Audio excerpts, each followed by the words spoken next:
umuririmvyikazi azwi ku izina rya Natacha Burundi yaraye atanze imodoka ku muvyeyi wiwe yamwibarutse mama wiwe. Inkuru iriko irabucana cyane ku mbuga zigiye zitandukanye kandi inkuru nziza ubona ko iterambere mu muziki riguma giyongera ku baririmbyi aho bagenda bagura ibigiye bitandukanye.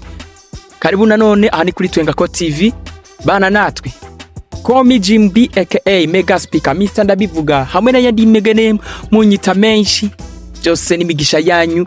So guys, reka ndabashimire icambere kuba twujuje ibihumbi 10 n'amajana hejuru baba subscribers n'urukundo rwishi muguma mutwereka, natwe tuzokomeza kubaba hafi, natwe mukomeze kutuba hafi. Rero nk'ibisanzwe reka twigire ku makuru ariko acana ku mbuga ahwaniro zigiye zitandukanye, aho umuririmbyi rurangiranwa, umuririmbyi w'igikundiro, umuririmbyi w'urukundo rwishi, umuririmbyi kazi w'urukundo rwishi. Tuvuze urukundo rwishi uzomenye kari umuririmbyi Natacha Burundi nkuko yama yabikoreye abandi, aribuka n'umuvyeyi wiwe kari we yamuvyaye meze akamukorera ikintu gikomeye. So rero ni ku munsi w'ejo aho hagaragara video yiwe nyene ari kumwe na mama wiwe, mbese nyene urabona kujya ku batanga gift okuba gufunitse mu maso, aho nyene ubona ko bari bamufunitse mu maso n'akantu kirabura muri iyo video. Hama rero aho nyene celebratinga cyangse banezerwa mu gihe yarahejeje okumugabira cyangse kumuha iyo modoka. Ni modoka ayo mu bwoko bwa Vox, ni modoka yamuhaye ku munsi w'ejo aho bukeye. No muririmbyi ubona yuko yabicishije no ku rubuga rwiwe rwa Facebook, aho kuri ako kavideo nyene yanditse ati you are my everything to me my dear mother and I love you so much. Ashiraho nakamenyetso k'agatima gatukura, mbese ubona nyine n'amashiyo yo gushima, aho yavuze ati uri buri kimwe kuri je mama, ati ndagukunda cyane. So rero uyu munsi naho niho mbese yaciye apostinga foto, ubona yuko ariko araha contact cyangwa se aha urufunguruzo rw'imodoka mama wiwe, mbese aciye amasaha makeya yongere yandika ati Gutanga Bizana umugisha, Gutanga Bizana umugisha.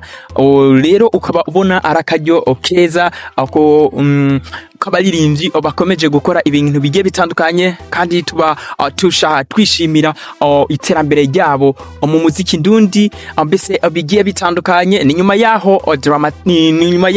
D1 aherutse gushinga shop wiwe akagura n'imodoka. So urumva iterambere mu muziki ariguma giyongera, ibi nivyo gushima. Rero hariho n'abafana bagiye bashikiriza mbese umunezero bashimana nawe Natacha Burundi, aho ni commentaire imwe muri 3 twabatoreye. Nta kuntu na kumwe uzohezagirwa kuri mama, imigisha yose aguma wakiriye.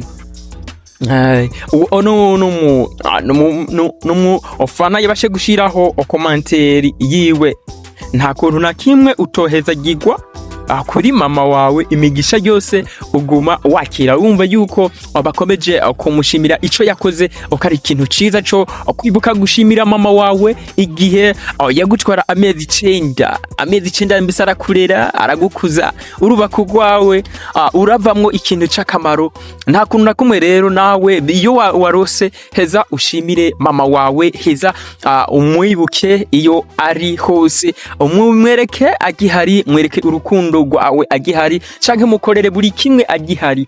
So hamwe n'undi mufana yagize ati hapo umenikosha kabisa, nakubali kandi Imana izokwame igushoboza pe. Uwo n'undi mufana yabashe gushikiriza commentaire yiwe. Hakabaho n'undi mufana yagize ati byiza cyane, umuvyeyi wubahwe warakoze neza cyane. So ubona rero ko abafana abanezeriwe cyane, reka tuvuga ati congratulation ku mutima mwiza wa muririmbyi agira, nkuko twama twabibonye yama yafashije abantu benshi rero byiza cyane. So reka nababwire hasa la vista ani kuri TWENGAKO TV komijimbi aka mega speaker mitsanda bivuga ana yandi yose.